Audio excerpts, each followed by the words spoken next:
Hey, what's up?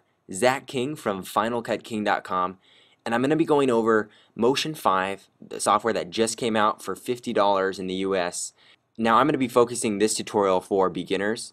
If you've already had experience with the past versions of Motion, you might want to watch just to take a look at the new layout and understand where everything is, but you can probably figure it out on your own. But for those of you who are really beginning and this is your first time in Motion 5, this is going to be a great tutorial for you. A lot of you might have opened it and felt really scared and intimidated, but let's get started. I want you to feel comfortable by the time we finish this video. So I'm going to change my settings to HD 1080. We've got a time code at 10. You can also do it to frames or seconds. I'm just going to keep it like that and hit open. So you're presented in Motion 5 here with the basic layout. We've got the canvas up here. This is where you're going to be creating your final project, your graphics. You got your timeline down here. Your layers are going to be up here, just like in Photoshop. And then you've got 3 tabs over here to import, to find different filters and effects, and then adjust those in the inspector. So let's do something. Let's just get started. It's kind of my style. I'm going to grab a photo here in the file browser. Again, this is where you can import media such as video, photos, anything from your computer. You can also just drop and drag from your Finder. So I've got a photo of my beautiful dog. It's a boxer. Best dogs in the world. At least I think so. So what I want to do to this, let's go ahead into the library. Start playing around. And we've got behaviors and filters up at the top. I'm going to be posting a lot more tutorials that get more advanced and talk about a lot of the other features here. But for now I'm just going to focus on behaviors and filters today. And I'm going to go to bad film. I'm going to grab this and put it on the photo. Kind of gives it a black and white desaturated. And if we play it here in the timeline, you can also see it down here. There's a filter icon and its own layer attached to the photo. Now up here is this dialog box, and it's all our settings we can change. And this is called the HUD, the heads-up display. And you can access it right here, clicking right down here. Turn it on, and it says bad film. Here's like focus amount, blah blah blah. So many different features you can change. You can also adjust these in the inspector, and this will usually have more options. My voice is a little raspy today. So now let's add some text. First I'm going to bring my focus back down. I'm going to go ahead and hit shift while I hold down the edge of the photo so it stays in proportion. If I don't, it just gets screwed up like that. And I'm going to center it like so. All these grids should be default on for you. I'm going to go ahead and add some text. Now this area, if you're familiar with Motion in the past versions, all of this used to be up here, and same with this information as well. It used to be in the top. But I'm going to go ahead and add some text.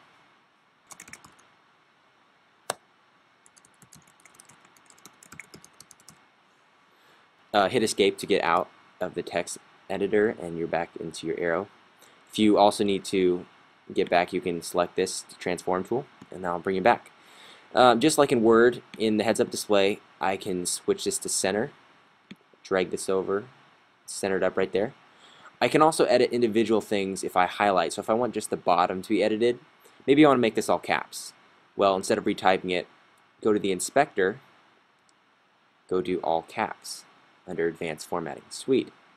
And that looks good. Actually, I want to select this again, and we're going to move the tracking just so it's pushed together a little bit more. Like that. Might be a little much. Too much. But you get the idea. I also want to change the color of this Zach King. Let's make my name, go to here and grab part of the green. Sweet. I'm also going to raise that up a little bit. Cool. Escape. Sweet. So now let's maybe do some animation. Actually, I know what we can do. Let's add a behavior. We need to talk about that. So behaviors are a great way to have pre-keyframed filters applied. So I'm going to go to text sequences, and there's 6 more folders under here. Now I'm going to go to basic, and you can preview everything up here as well as the filters. I didn't say that earlier, but you can preview. And I'm going to go into like a blur in. There we go. So we previewed it. You can even pause it. That's cool. You can either hit apply up here, or you can drop and drag like so. You'll see it's right here. It is about How many frames long is that? So it's 41 frames. I'm going to move it out to 26. If I want it even shorter, I can of course hit O. I and O work in here, so O trims it, and it'll just be quicker. There we go. So we've got the filter, we've got the text animation. I know, how about we add some a border along this photo really quick. So we'd go to filters. I'm going to go to border and simple border, drag this on. You can't see it because it's black, the background's black. So let's click this colorful icon and go to transparent. That'll be, obviously we can't see the white as much anymore, but we can at least see our border. Let's edit it. Let's go ahead in the inspector, select our border, and actually we just do it all in the hood. Change our color. There's not much to adjust here. So let's just make it white. You don't have to have this transparency on, but it's nice if you want to. If you want it to be a solid when you export, actually right click on your canvas, project properties, Command J is also the key, and we're actually going to hit background color or background solid. So that'll export as you see it now, black in the background. So let's do something cool now. Let's do some camera work. We can add a camera here. It's going to ask if I want to switch to 3D or keep as 2D. Well, if you want to move in 3D space, go ahead and switch to 3D, like I do. Look at the heads-up display now. You've got these different icons. These are all 3D icons. This one's going to move us forward in Z space or backwards. This one's going to move us up, down, right, or left. And this one's going to do a combination of both, which I don't use that one much at all. And then we've got the rotate. So undo. You can also access these up here. And if you hold down shift for all these, by the way, it goes twice as fast, or I don't know how much faster, but it moves a lot faster. So let's go ahead and center ourselves up. I hit shift Z right there to get us centered. And by the way, that's a tip. You want to do that right in the beginning. Obviously, see how small my project really is now. But okay, I'm going to zoom it in to fix that. We're going to line it up.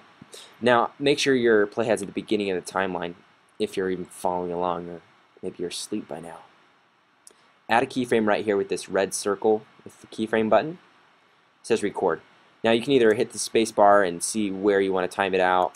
I'll probably time it out 30 frames in, which is a second in this project. So I'm going to pull it back. Actually, why don't we just go in? So I'll zoom it in, and let's just do a kind of a twist. Okay? So now it's already recorded. You could turn it off or just leave it, but if you make a change now, it'll adjust. So there's the animation. So it's not the sexiest animation, I'll admit, but it is a picture of my dog, and that makes up for it. Let's add a light. Here's the light button right next to the camera. You're going to see everything else gets dark, and then we've got our light we can adjust. And I just keyframed it. See how I left my keyframe on? So I'm going to undo that. I just said keyframe mom. Okay. Where'd my light go? Select it here. If you ever lose it, grab it. You can also grab it in the layers. I didn't really talk about layers, but you know, if you deselect something or want to just grab my text, select it. So the light, we've got some adjustments. We can do intensity. Usually throw that up. I'm just going to leave it like that for now, but I'm going to show you that maybe I don't want to actually light my text. I just want to light the photo, and I want the text not to be so dark. Well, you could select the text, go into your inspector, and then under properties, you've got this area where you can go to lighting. I guess you have to hit show. And then inherited is on, but you want to turn it off. So it'll go back to regular. You'll just be lighting the photo. So you can change the color of the light, for example. And we could do green. Okay, that's disgusting. For the sake of the tutorial, let's just change the light a little bit greenish. It's there. And I'm not affecting any of my text. Super cool. And you can animate this light as well. I'm going to be making a really helpful, I think it's helpful, and detailed video training, like probably 2 or 3 hours of videos. And you guys can buy it. It supports me in film school. And yeah, I'm working on it, and it's almost done. Look for it in the next week and a half. And subscribe to this channel because I will be giving also a lot of free tutorials. I know some of you are students like me and can't afford all the video training. And if you really do want to get it too and you're a student, email me and just say, hey, I'm a student. and I'll give you a good discount, okay? And feel free to comment if you have any questions, anything. So subscribe, and I'll see you guys in another video. Take care.